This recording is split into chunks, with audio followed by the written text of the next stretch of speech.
24 जनवरी 2026 आज की साकार मुरली रंगीन बड़े बड़े अक्षरों में पढ़ें, सुने और गहराई से मंथन करें। हम प्रतिदिन प्रातः 4 बजे, 6 बजे, शाम को 4 बजे, 8 बजे मुरली मंथन करते हैं। आप सभी भी इस मुरली मंथन में साथी व सहयोगी बन सकते हैं, जिसके लिए इसी वीडियो के डिस्क्रिप्शन बॉक्स में लिंक दिया हुआ है गूगल मीट का, जिसके द्वारा आप चारों समय रोजाना जुड़ सकते हैं, क्योंकि एक ही लिंक रहता है चारों समय के लिए, रोजाना के लिए। जैसे आपको सुविधा हो आप इसका लाभ उठा सकते हैं। यदि आपको जुड़ने में कोई कठिनाई आ रही है तो सामने जो आप वीडियो देख रहे हैं उसमें नीचे चलती हुई लाइन में व्हाट्सएप नंबर दिखाई दे रहा है, उस पर मैसेज करके आप लिंक पुनः प्राप्त कर सकते हैं, प्रश्न पूछ सकते हैं, आपका कोई सुझाव है तो वो सुझाव भी दे सकते हैं। अच्छा, ओम शांति। आज की साकार मुरली का सार। मीठा मीठा बाबा कहते मीठे बच्चे, बाप तुम्हें जो पढ़ाई पढ़ाते हैं वे बुद्धि में रख सबको, वे बुद्धि में रख सबको क्या करना है? पढ़ाना है, सबको पढ़ाना है। जो भी मिले, जो भी संबंध संपर्क में आए, हमने सबको पढ़ाना है। हर एक को बाप का और सृष्टि चक्र का परिचय देना है। हर एक आत्मा को हमने बाप का और सृष्टि चक्र का परिचय देना है। हमें रोजाना बाबा पढ़ाते हैं। पढ़ाई का आधार क्या है हमारा? ये मुरली। तुम बाप तुम्हें जो पढ़ाई पढ़ाते हैं वो बुद्धि में रखनी है। ये मुरली जो हमने सुना, इसको केवल सुनना नहीं है, इसका मंथन करना है, क्योंकि हमारी बुद्धि में तब कोई बात घुसती है जब उसके साथ तर्क होता है। बुद्धि तर्क की भाषा को समझती है, ये हमने हमेशा याद रखना है। बुद्धि को स्वीकार कराना है। बुद्धि में रखी तब जाएगी जब हम बाबा ने जो बताया उसे हम एक्सेप्ट कर ले।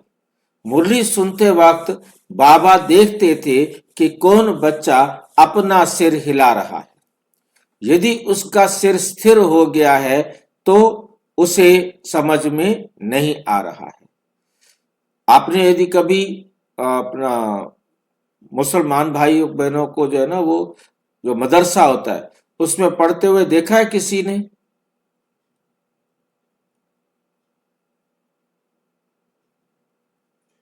हाँ भाई जी। क्या करते हैं वो तो सिर पटकते ऊपर नीचे हिलाते रहते, जैसे कोई सिर ऊपर नीचे ऐसे, मतलब शरीर को एक्टिव रखते हैं, मतलब पूरा सिर ऊपर से नीचे। मतलब अब वो भी गलत है, वो भी गलत है। मेन बात है एक्सेप्टेंस। एक्सेप्टेंस होने पर ही सिर हिलाए।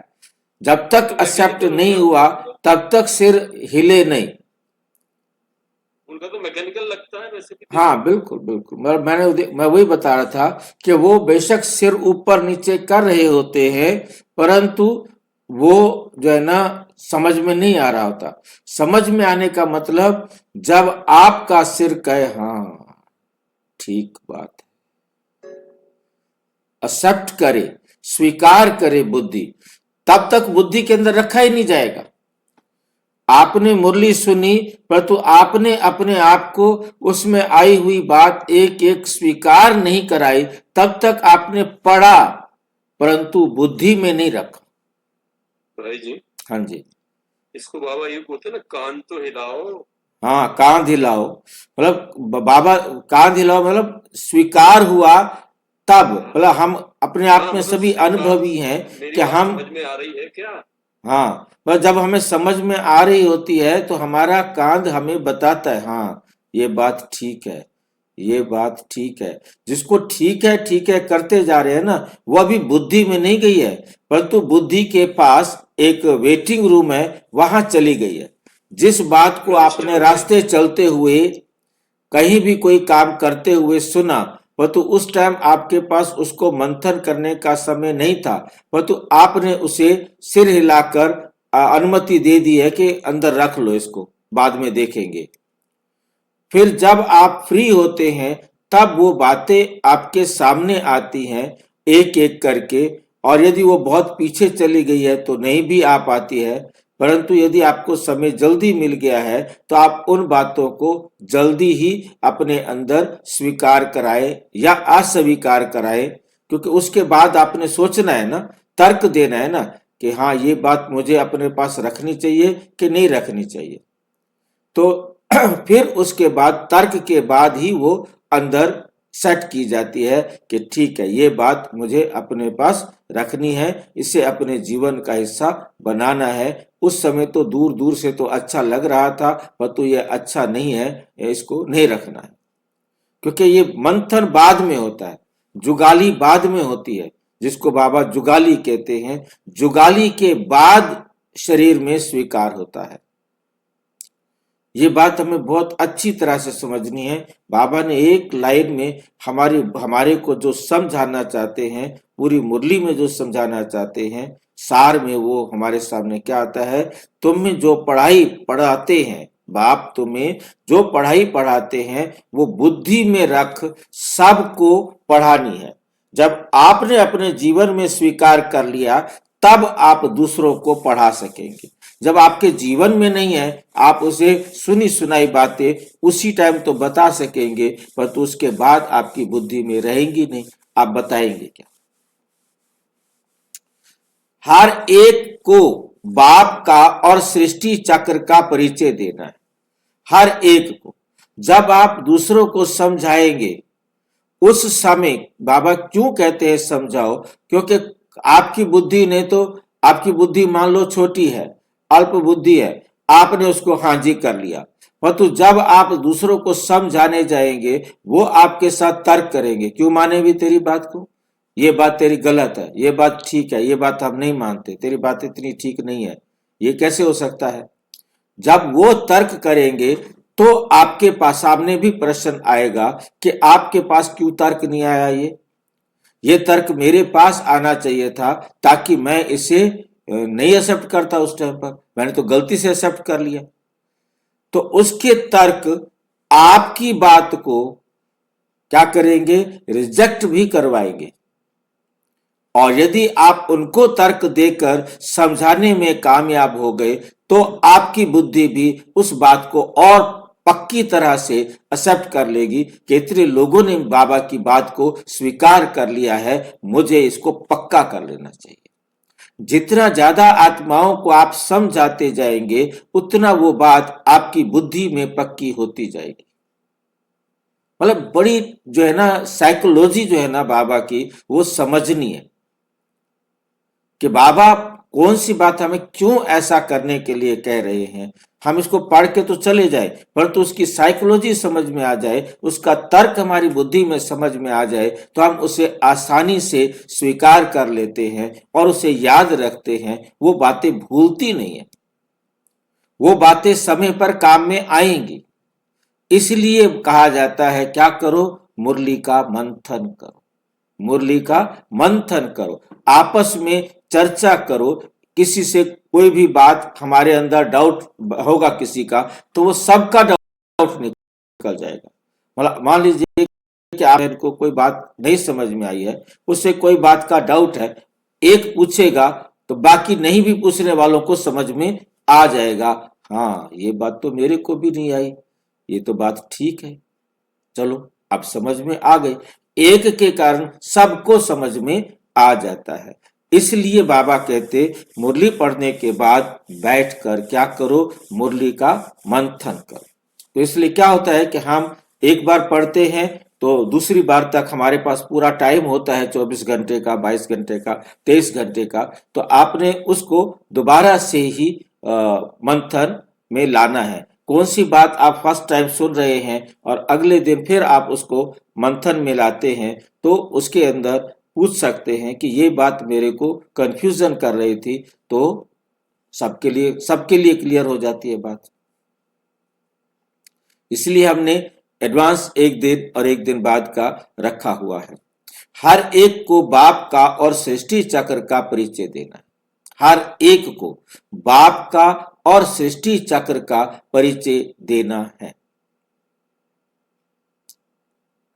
तो हम समझ जाएंगे, जब हमने बाबा इसलिए हमें सर्टिफिकेट तब देते हैं जब तुमने दूसरे को समझा दिया, दूसरे को समझ में आ गया है, तो इसका मतलब तुम्हें भी समझ में आ गया है। नहीं तो वो आपको चेक कराएगा कि तुम क्या समझे हो। ये पॉइंट मेरे ख्याल से आज की मुरली का सारी मुरली का सार आपको समझ में आ गया होगा। दोनों बातें कि हमने पढ़ाई पढ़नी है, बुद्धि को समझानी है, औरों को फिर पढ़ाना है, औरों को समझाना है। प्रश्न, आत्मा सतयुग में भी पाठ बजाती और कलयुग में भी, लेकिन अंतर क्या है? लेकिन अंतर क्या है?